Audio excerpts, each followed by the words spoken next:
Good day, everyone, whether it's morning or afternoon or evening where you are. Welcome to our ISA webinar titled Global Migration Governance at a Crossroads, the Narrative of Global Responsibility and its Legal and Ethical Implications. I'm Hans Schottel from Yonsei University. I'm coming to you from Seoul, South Korea, and I'll introduce the rest of our panel for today in just a moment. I'll say first that the webinar is sponsored by two sections within ISA. One is the Ethnicity, Nationalism, and Migration Studies section, known popularly as ENMISA, and then we also have the International Ethics section. Actually, there's a third section too, the International Law section has also signed on to our project. So thank you all for taking an hour out of your day to join us in the audience here, or if you're watching later on a recording of this, thanks for tuning in. We will be recording the webinar, so when the time comes for Q&A, you can just keep that in mind, although I think for the most part, when we get to Q&A, you'll probably be using the chat function, although I think we will be able to enable speaking as well. We'll cross that bridge when it comes. We have two panelists and a discussant with us so far today. So let me introduce our panelists first, and then I'll actually turn it over to our discussant briefly before we start with the panelists. So we're very happy to have David Fitzgerald from UC San Diego with us. And David is very much known for his work on transnational migration, especially with Mexico and the US. So we're very happy to have him with us. And then we also have Blanche Hawks from UNHCR. She's been with UNHCR, the UN Refugee Agency, for, well, a quarter century now, 25 years. And she's currently a senior policy advisor with UNHCR. So we're excited to have both someone who's primarily a scholar and someone who's primarily a practitioner with us today. But as you'll see, I think David and Blanche really work across both scholarship and practice, I think, in many important ways. This webinar series has been coordinated by two of my colleagues and myself, Ling Hasenkamp, who I think you can see on the screen here. She'll be our discussant today. She's from University Rostock in Germany. And then we also have working with us Alexandria Innes from University of London City, St. George's. Andre's not able to be with us at this moment, but we think there's a good chance she might pop in sometime in the next hour. So you might see an additional face on the grid as we go forward. Let me turn it over to Miaoling, who actually conceived of this series and initiate everything. So let me give Miaoling just a chance to introduce the series. This is, again, the first of 3 events. So Miaoling will say a few words, and then we'll go over to David and Blanche. Yeah, thank you very much, Hans. It's really nice to work together with you and Andrew to have this webinar series. As you might have read from our announcement, our webinar series seeks to explore the narrative of global responsibility along the solidarity and sanctuary practice, not only as a moral imperative, but also as a complex legal and ethical construct. And that is our central to our discussions are 2 critical questions. That is what we are going to deal with, not only today, but in our 2 following sessions separately or respectively on 10th December, as well as on 21st January 2026. The first question is, what are the limits of global responsibility towards refugees? And how are those limits transcended at the meso institutional as well as micro community and individual levels? Today we have 2 experts on board, and we'd like to hear what do they think about that. Thank you. Well, go hand over to Hans, please. Thanks so much, Miaoling, and I'll be really brief. We'll give each of our panelists about 15 minutes to present. And we'll start, and then we'll go back to Miaoling, and then, of course, we will open the floor to questions. So feel free to use the chat function anytime that you have a question that appeals to you or comes to mind, and we do get to the Q&A probably around 40 minutes past the hour or so. We'll draw upon those questions that you put in the chat. And then hopefully we'll have a good 20 minutes for a conversation before we wrap up. at the top of the next hour. So let's go to David Fitzgerald. David, thank you again for joining us. Good morning, and thanks very much for the invitation. One of the questions that I've been asked to reflect on is how states interpret and operationalize the various instruments in the international refugee framework. And we'll be talking a lot about the 1951 Refugee Convention, the UNHCR, and obviously Blanche works for the UNHCR, which was founded in 1950. But we have other instruments that predate those, beginning with the UN General Assembly Resolution 194 that was passed in 1948, December of 1948, during the war that established Israel's independence, known to Palestinians as the Nakba. And this had a mechanism under which refugees wishing to return to their homes and live at peace with their neighbors should be permitted to do so at the earliest practicable date, and that compensation should be paid for the property of those choosing not to return. Well, clearly that hasn't happened. The Israeli government's consistent position has been that the resolution was a mere suggestion, that refugees did not wish to return to live in peace. And to put it mildly, that resolution has not borne fruit. That is the political solution that was proposed for Palestine refugees. The operational side, dealing with relief and human development, is under the mandate of a separate agency, UNRWA, which predates the UNHCR. It was founded in 1949. It began its operations in May 1950. And that organization continues to exist, but has been under systematic attack for many years now, and no more so than during the war in Gaza. So when it comes to that element of the international refugee regime, we see serious evidence of weakness.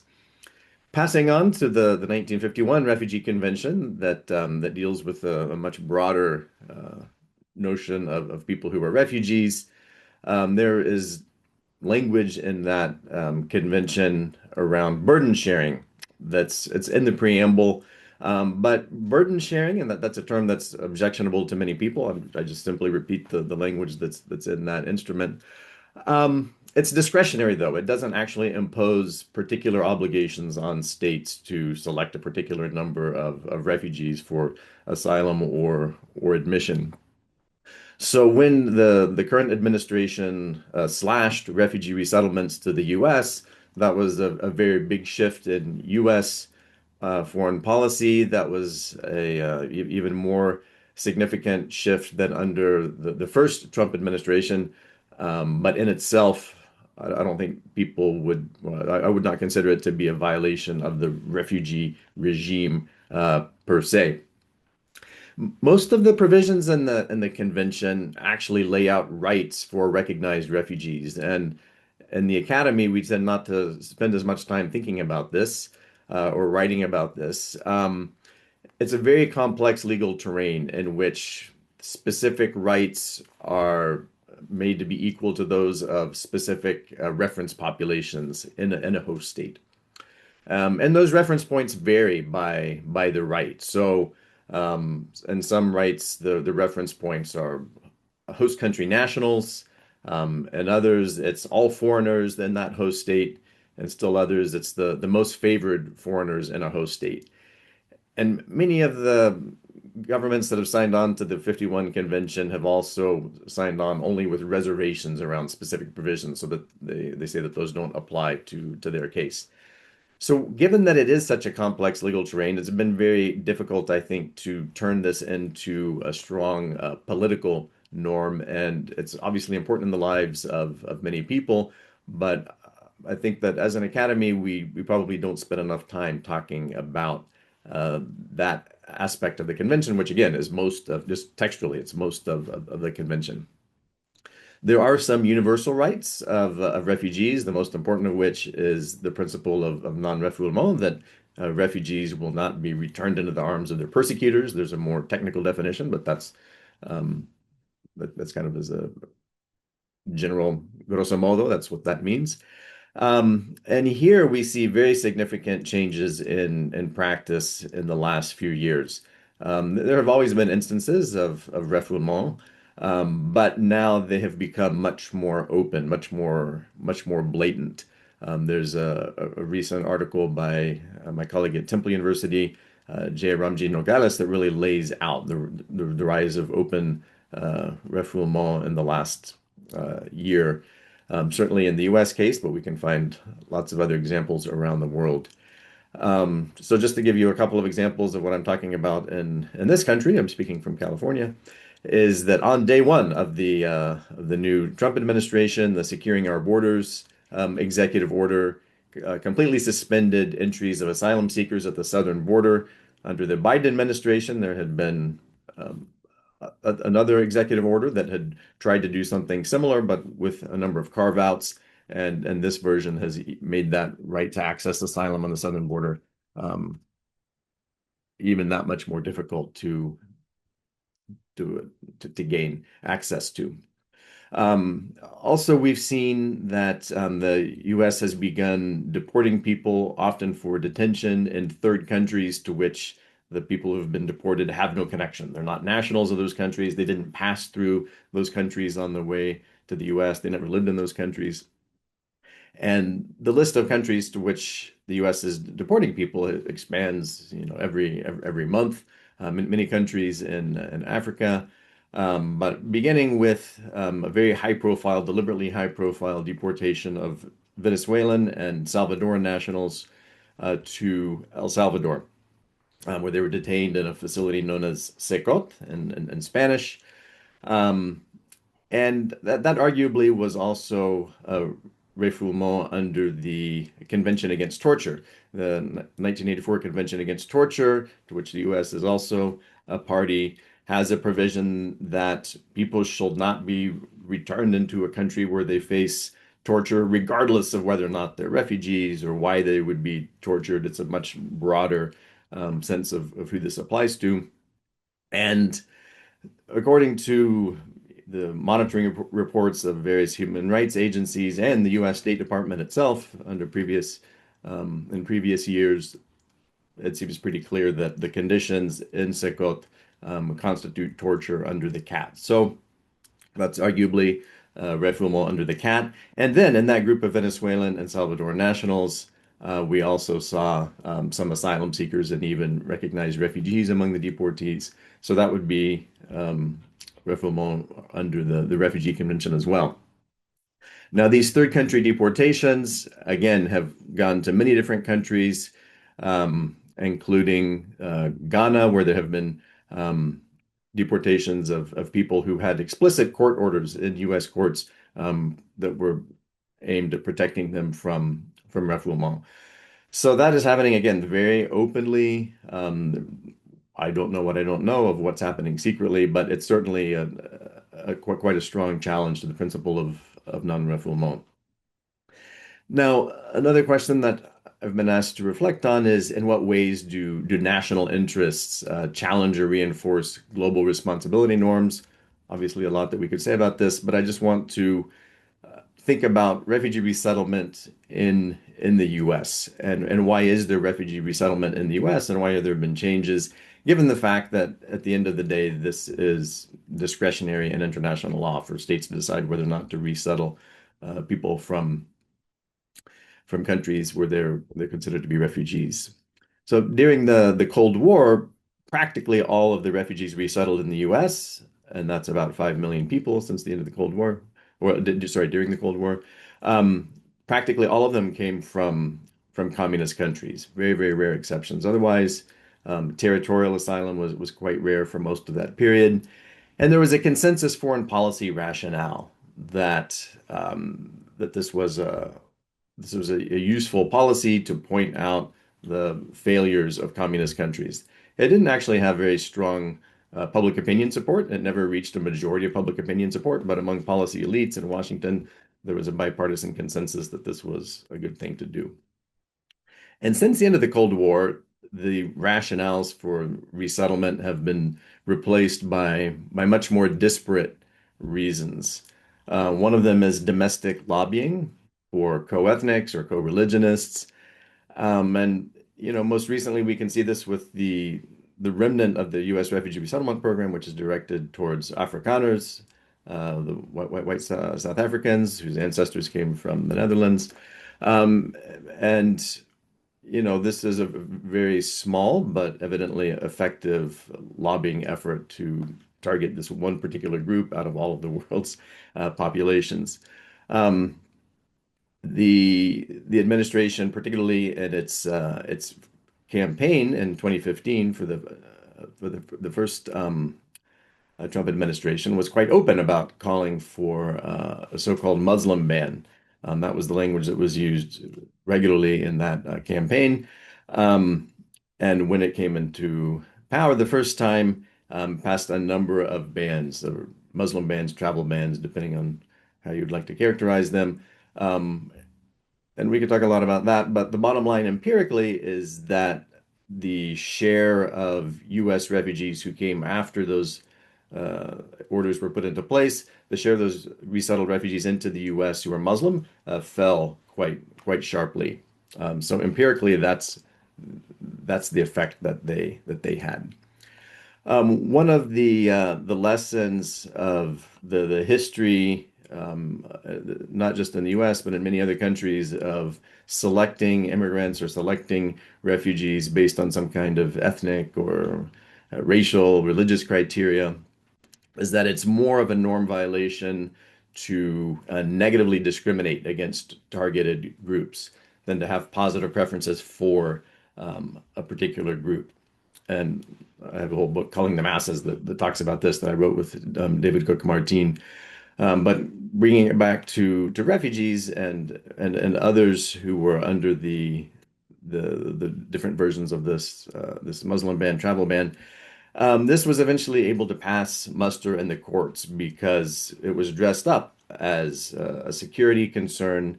Other groups were eventually added to the list who were not from primarily Muslim nationalities. That made the religious animus less visible. And there was a focus that if you look at the targeted nationalities with which, well, from countries with which the U.S. has a hostile relationship, say Iran or at the moment Syria, um, the moment when they were put into place. So positive preferences for a particular group like Afrikaners seems to be politically and legally easier to get away with. I think it's also revealing that in Australia, back in 2018, the Australian Prime Minister Tony Abbott and his Minister for Home Affairs Peter Dutton from the Liberal Party, which in Australia is a center right to right party, they also called for visas for Afrikaners. That policy didn't go into effect, but I think it's revealing that there was that effort, at least to think about a positive preference for a white refugee group. So what are the other reasons why we see refugee resettlement at all, to the extent that we have it? Well, they're much more ad hoc foreign policy goals, not some overarching theme like the Cold War, but shaming particular countries by showing that their people are leaving. We can think about that with the preferences for religious minorities from Iran. There's an effort at humanitarian branding to show that the country has this humanitarian impulse. And it's very hard to distinguish between an effort to brand a country and more of an effectively held, authentic humanitarianism. It's hard empirically to tease those two apart, but I think they're probably both relevant here. Another logic is protecting fallen allies. This is the sort of logic that we see with programs for Iraqis and Afghans who worked with U.S. diplomats or U.S. military in those countries. And it also has a forward-looking component of trying to maintain a future credibility of U.S. promises towards allies in the future. And then, very interestingly, there's a lot of path dependency in the system. And my colleague Jake Watson at UC San Diego has some very interesting work showing that the particular groups who are selected for U.S. refugee resettlement since the end of the Cold War are often chosen for reasons of that they're all refugees, but why those particular groups, out of the many different refugees who are in the world, are selected, has a lot to do with the path dependency of of taking people from countries where there's already a significant refugee resettlement infrastructure, say in Kenya or Thailand, that previously resettled other groups. Um, and also reasons of bureaucratic efficiency of groups where it's easier for people who are involved in the pipeline to more quickly clear their numbers. So there's a whole grab bag of reasons for resettlement, but because there's not this overarching consensus for why it should take place, I think it's shown itself to be vulnerable recently. Let me just wrap up here by thinking a bit about how ethical considerations beyond the sort of the legal side of things might fill the gaps in those legal frameworks. So one of them is long distance humanitarianism. What is long distance humanitarianism? This is not an idea that we've seen for most of human history. This is the idea that we as human beings owe some obligation to protect people, even if they are far away, we don't see them, we will never see them, they are socially very different from us. This is something that historians debate when it started, but it's only been around probably for about 200 years or so. And so one question we have is that um, principle of long distance humanitarianism, how is that going to interact with ideas in the US, such as America First? Is America First really only Americans only? In which case, long distance humanitarianism will have no effects, or does that mean that Americans will be, get given preference, but there will still be some kind of effort to reach out towards to people who are not Americans now? And that's always been some part of any idea of cosmopolitanism, of differing levels of obligations, but nevertheless not throwing out altogether ethical obligations towards people who are far away. So I'm happy to talk more in the Q&A about some other issues, but I'm eager to hear the intervention of our colleague Blanche from UNHCR. Great, David. Thanks so much. Very helpful background and a lot of thoughtful insight there too. Let's go to Blanche Talks from UNHCR. Blanche. Thank you, Hans, and thank you, David. Let me try to follow that with a number of really global reflections on the sharing between states of responsibility for protecting refugees. I work with UNHCR, the 75-year-old United Nations agency that is mandated to protect refugees, seek durable solutions for refugees, but also very much to coordinate and work with states who have responsibilities to protect refugees and find durable solutions for them. And before really getting into the angle of sharing responsibility, which states do what in the global theater of protecting refugees, and is that what can we say about who does what and who doesn't do what, and that balance? Before getting into that, a few figures, because I think these figures are important. So at the end of June 2025, there were over 117 million people forcibly displaced, forced to flee their homes. Out of that number, 42.5 million are refugees. So they are people who were not just forced to flee, but also crossed borders into other countries. The largest number of people forced to flee stay in their own countries. So those 42.5 million refugees we have right now in the world, they flee to other countries. So where do these refugees find themselves? And there it is important to note that 71% of refugees globally are hosted in low and middle income countries. And another relevant figure is that 66% of refugees are hosted, are living in countries neighboring their countries of origin.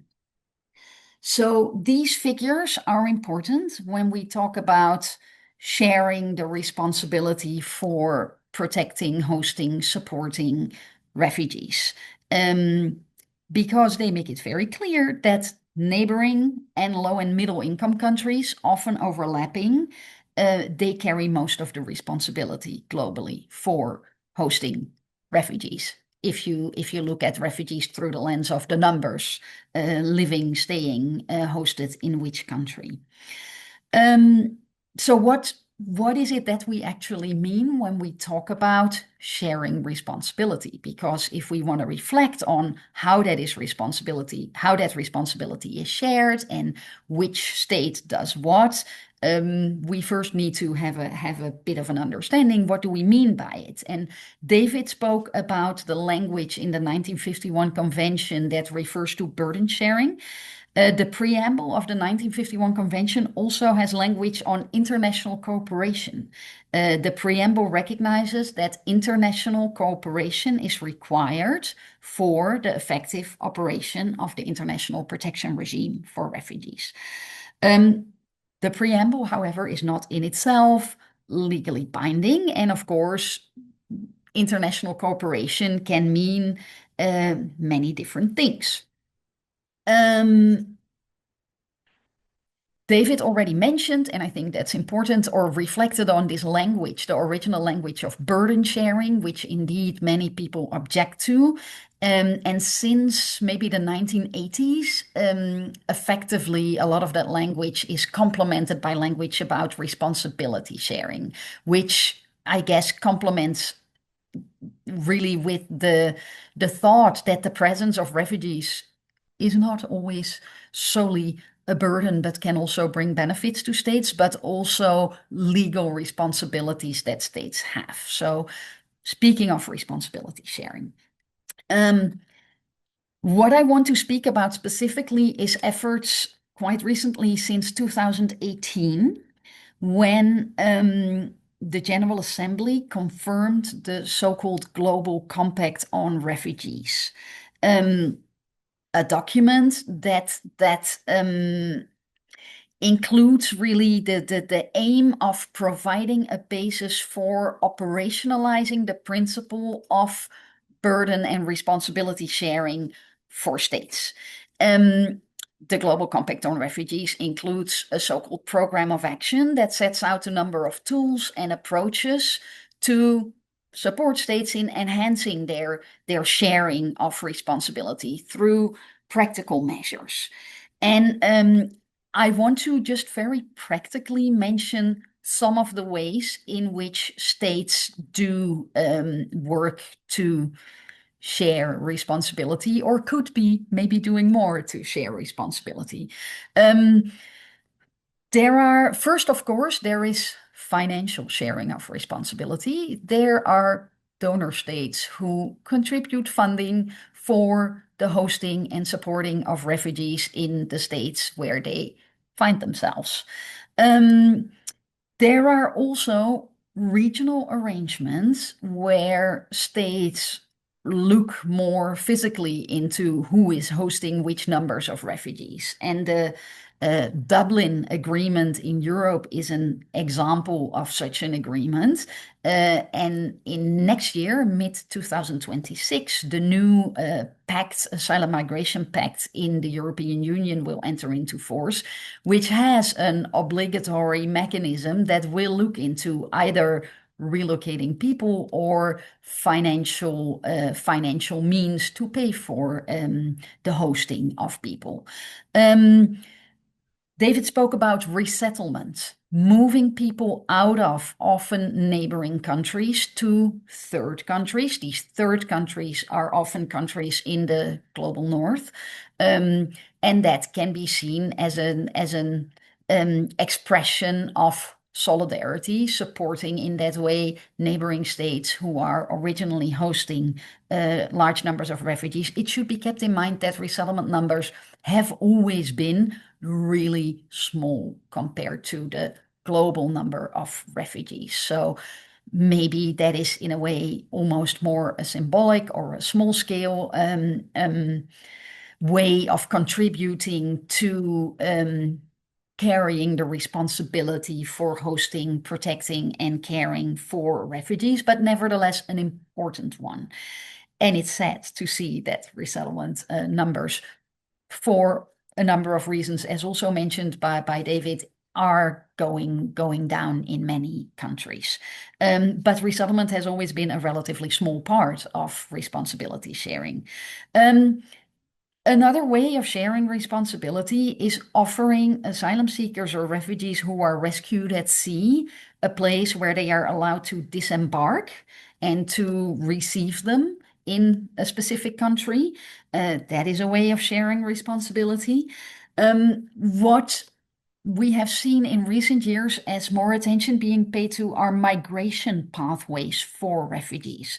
So where refugees flee conflict or persecution, find themselves often in a neighboring country, and might be able to access from there labor migration or migration for the purpose of study or family reunification, and ensuring that migration pathways, which are of course often limited, but where they exist, that they are also open to refugees, is a way of sharing responsibility.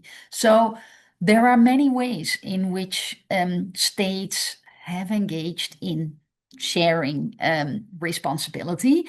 As UNHCR has not developed or proposed a specific definition or formula for responsibility sharing. And of course, that is where one does run very much into state sovereignty. The Global Compact on Refugees, what is in there is what was agreeable to states. It was adopted in the General Assembly, but at the same time, not a legally binding instrument. So I want to take you back to the numbers. I already explained or shared the numbers which illustrate how it's low and middle income countries, neighboring countries of countries in conflict, countries where persecution takes place. These are the ones that host by far the largest percentages of refugees around the world. So one wonders there, is geography the defining factor in the end? In the context of the Global Compact on Refugees and its indicators to measure progress towards the goal of fairer sharing of responsibility, efforts have been made to measure really which state takes which part of the responsibility, which is not an easy thing, because how does one measure and which element does one take into account? Is it just counting the number of refugees, but how does that relate to the economic situations of the states where they are hosted, other elements of fragility or vulnerability factors? So just this week, I think just yesterday, the 2025 indicator report reflecting on the indicators of the Global Compact on Refugees was issued. And that report uses a statistical tool to measure the degree of inequality, in a way, in terms of hosting refugees in proportion to the wealth of the nations that are hosting them. I suggest you to look at the report itself. I'm not a statistician, so I'm not going to go into too much detail, but I do want to say a few words about it. This number, using the Gini coefficient, shows for 2024 a coefficient of 0.72, and that shows very significant uneven responsibility sharing, because the number one would be like total inequity in global responsibility sharing. So the number shows really that, looking at the numbers of refugees hosted compared to the wealth of countries, what we see is a very inequitable picture. There has, however, been a small improvement since 2018, when the Global Compact on Refugees was adopted. And that is interesting to look at. What is responsible for that improvement? How come that the sharing of responsibility has become a tiny bit fairer in those years. If we look at that, the largest factor is, again, in a way, geography, because it's the refugees from Ukraine who have fled to their neighboring countries, and their neighboring countries are to a large extent countries in the European Union who are wealthier countries. And that means that in the global picture, a larger share of refugees has been hosted by wealthier countries, which can be seen as a slightly less unequal distribution. At the same time, if we take the Ukrainian refugees out of the calculation, there have still been some improvements, tiny, very small, but it shows that there was a very modest increase in the fairness, I guess, of the sharing of responsibility. What is also relevant to look at is the wealth level of the countries where most of the refugees are hosted. And there has also been a modest increase in the share of global wealth among the major refugee hosting countries. That is and I know that I'm starting to run against the time that I have, but I do want to reflect a little bit more on that, because one can look at sharing responsibility for hosting and caring for and protecting refugees in different ways. But if we bring in that factor of the wealth, the money available, the funding, of the hosting countries, then that also brings in another set of actors. How can one make sharing of responsibility fairer? Yes, it's looking at the numbers of refugees, which states are hosting which refugees, but it is also looking at the wealth of the countries that are hosting most refugees. And that means development actors, international financial institutions, microeconomics.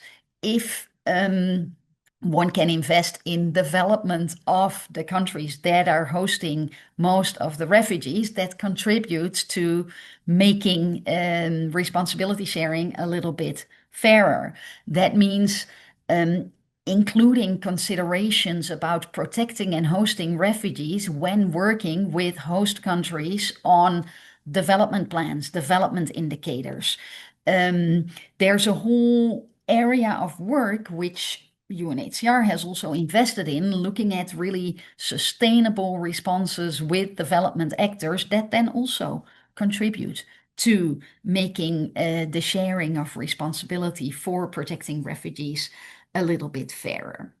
So where do we stand right now on the sharing of responsibility? The reality is that the very large percentage of refugees, the lion's share of caring for, supporting, hosting refugees is carried by low middle income countries, neighboring countries of countries in conflict situations.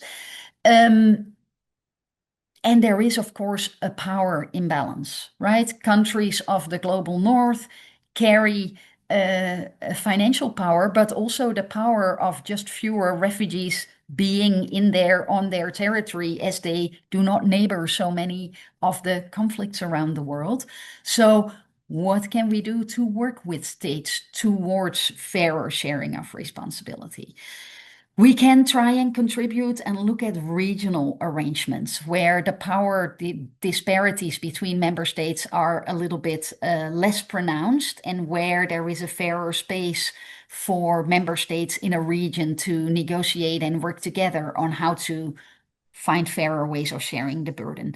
There is, of course, the providing financial, material support and expertise to countries who do most of the work in carrying the responsibility for hosting refugees.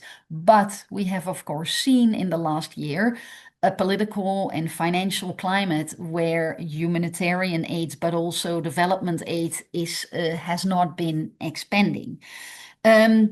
resettlement places, also an area that is under pressure, supporting disembarkation, voluntary relocation measures. States can support temporary protection for refugees, can ensure that refugees are included in migration pathways. All of these do rely on the ever hard to grasp concept of political will of states. And we do need to continue to work with all states to get there and to make progress. A last consideration, even if the global picture movement is only slow towards fairer sharing of responsibility, that does in no way mean that we shouldn't continue to invest as hard as we can in local initiatives to support and share responsibility, initiatives that include refugees themselves, initiatives that bring together host populations and refugees at local level, because in the end, what we want is that as many refugees, irrespective of where they are protected as well as possible. And that means local initiatives, regional initiatives, global initiatives towards a better shared responsibility, but that sharing of responsibility is towards the purpose of having the maximum number of refugees as well supported, protected as we can. And that we all keep working on, and there's many good practices to share. Even if in the global picture, there's still a lot to do to get to fairer sharing of responsibility. And I'll stop there. Thank you. Great, Blanche. Thank you so much. And a lot of important points. Let's go to Miao-Ling Hasenkamp now for some discussion comments. And again, this is a great time if you're in the audience and you'd like to ask a question or make a comment. This is a great time to put that into the chat. So Miao-Ling, over to you. Yeah. So I'll give you some comments briefly because we don't have much time. Thank you very much, Blanche, as well as David, for your presentation. You mentioned really a variety of aspects concerning the current migration governance situation, touching also back to the history. Okay, we say the legal instrument of 1951 Refugee Convention. What I would like to address or shortly address is that you both talk about responsibility sharing, and also the unequal responsibility sharing between the North and South, what Blanche has greatly presented with some number figures. But what is the aspect of the so-called responsibility shifting? I mean, that is what David already implicitly mentioned, what the U.S. and the United States, particularly under the current Trump administration with very restrictive, discriminatory deportation measures and asylum regulations and I think all those new aspects probably is a time to think, what does it mean? Responsibility sharing or responsibility reducing or responsibility outsourcing. And David, you also talk about securitization tendency of course, what are the state interests in that sense, which has been driven or a major driver of the migration regulation. But how about the other aspect of migration governance currently also driven by the Trump administration, the criminalization against those illegals, particularly which have been deported or imprisoned for uncertain time in a disastrous inhuman condition. That's one aspect. Probably we might need to talk about it. And Blanche, one thing I'd like to also to hear from you more about the so-called unequal the burden sharing concerning also the financial support and local initiatives.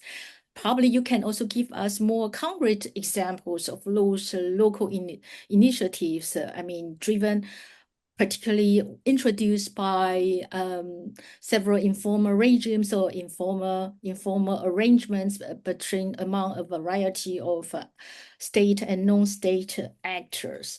And finally, also one question I'd like really to learn more about it. You mentioned already the majority of the responsibility sharing has been well carried out by the middle and low countries, but is that possible, or is that also this number might be also has not been included or to calculate to what extent the European Union has already outsourced many financial support to Morocco as well as Tunisia, trying to externalize those deportation measures and asylum seekers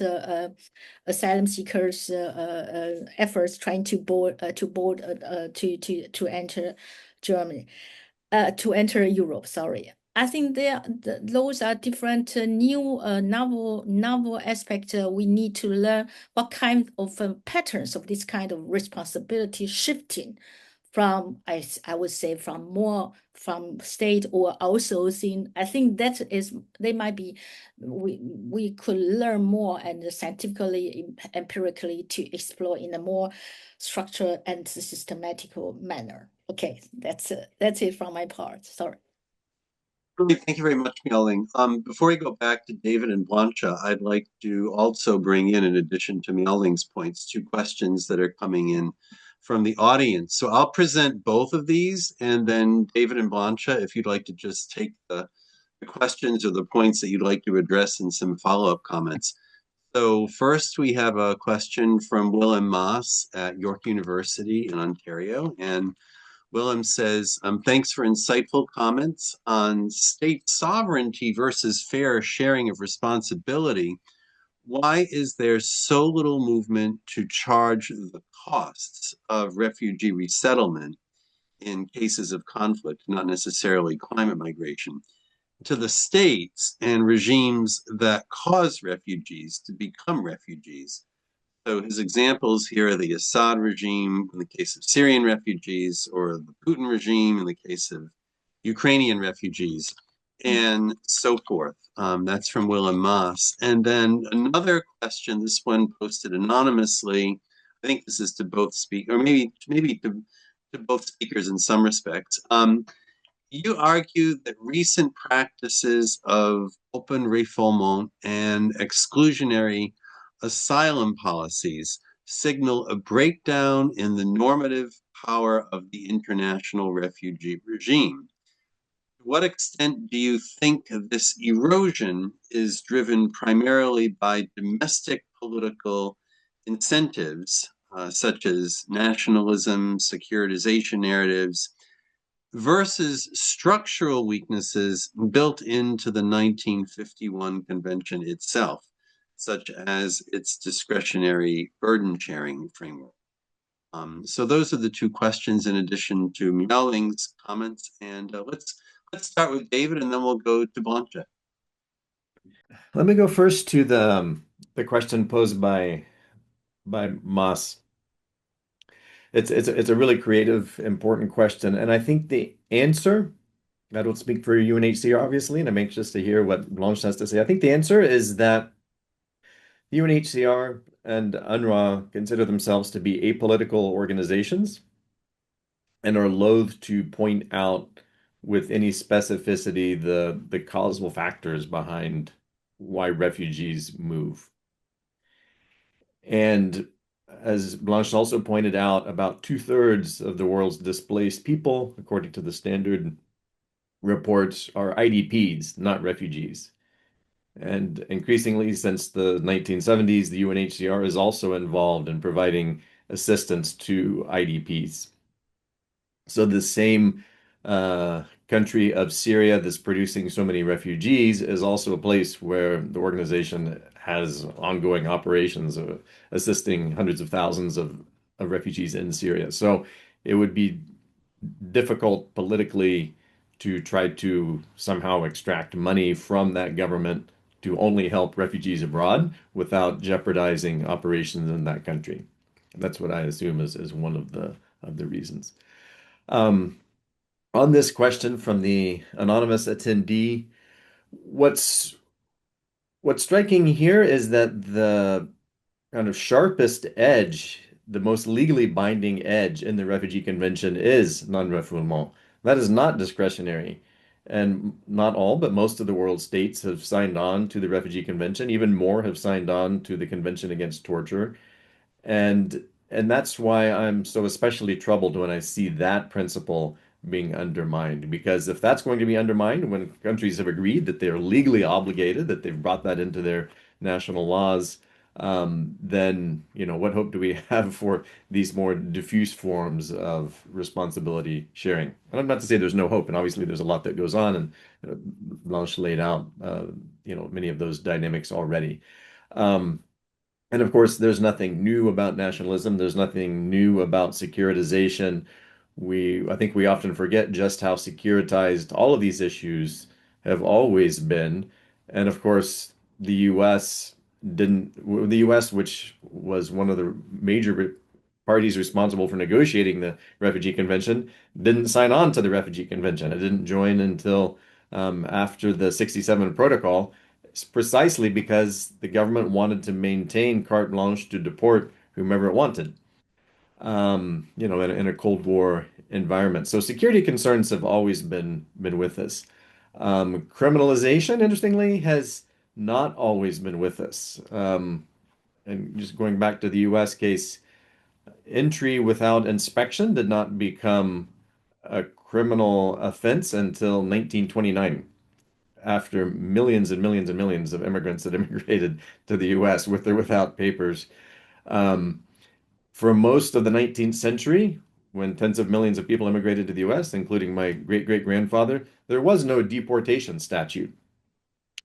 One of the more striking things. So a lot of the things that we might take for granted in terms of the criminalization of irregular entry or deportation, it's an historical accomplishment, whether we like it or not, as an historical change, that there's nothing natural about any of these policies. Um, but certainly what's going on in the US right now has criminalized the whole discussion around migration to an extreme level. So it's not coming out of nothing. Um, but that combined with the very deliberately public nature of enforcement in the interior and not just of people who have recently crossed the U.S. southern border, that is novel, certainly in my lifetime. Thank you, David. Blanche? Yes, thank you. And let me try and jump to some of the other questions. And the question from Miao Ling on local examples. One I would like to mention is the so-called Shirika plan in Kenya, which is a policy to change some of the largest refugee camps in the world that have existed for decades, to change them into basically into normal municipalities where refugees have been given the right to work, where economic activity is stimulated, where there is enormous investment in development, bringing in expertise from other countries. Kenya having changed legal frameworks and policy frameworks, international financial institutions, seeing how they can support. And this really is a significant way of changing refugee camps where people have lived in dependency for many decades into what hopefully will one day be sort of thriving municipalities where refugees are effectively integrated, right to work, etc. And there are different ways that other states and other actors around the world are contributing to this effort. So this can be seen as, in a way, a local or national Kenyan effort to improve the lives and protection of refugees with support and sharing of expertise, funding, engagement from others around the world. So that may count as one sort of specific local example. The question about externalizing asylum and practices of the European Union, a complicated one, with, of course, member states having their responsibilities for refugees making it to their territory to receive them and review their asylum claim, but also intervening what is sort of called upstate. One can look at these efforts from different angles. Of course, externalization has legal limits that need to be respected. One can, however, also look at countries like the countries in, let's say, the EU neighborhood that are not EU countries. What kind of asylum systems do they have? Can asylum systems there be strengthened in a way that asylum seekers and refugees might not want to choose moving onward if they are properly supported and protected where they are? So that is always a worthy objective, to invest in making the protection of refugees better where they are, so that these refugees also have an option to stay and be properly protected and have their children go to school and maybe have access to work in neighboring countries or in countries further afield.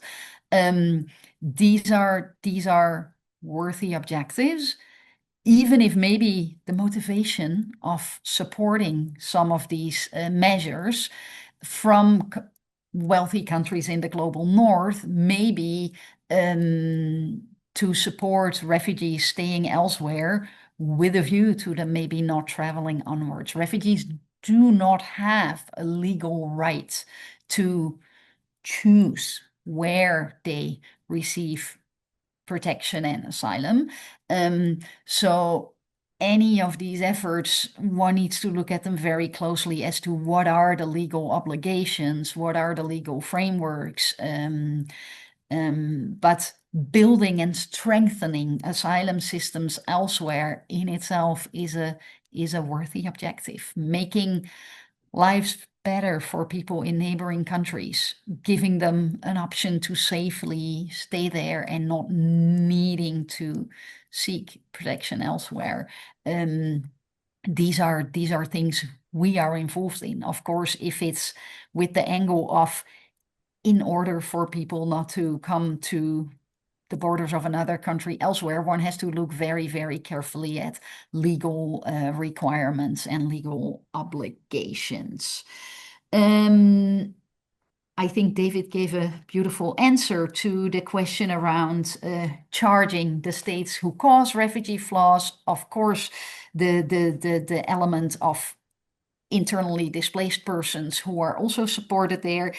And also, really, it's hard to keep governments accountable, and it is often after regime change that refugees can go home. And then once the conditions are such that refugee can go home, that's also when countries need a lot of support. At the moment, Syria needs funding, and there is a different government now. So it would be hard to keep this government now to sort of present them a financial bill for the people who left during the previous regime. So a complicated one, and also I think an area which really sits also between relations between states and not something for organizations like UNHCR as non-political organizations to step into. And I think we're at time, so I'll stop there with some of the reflections.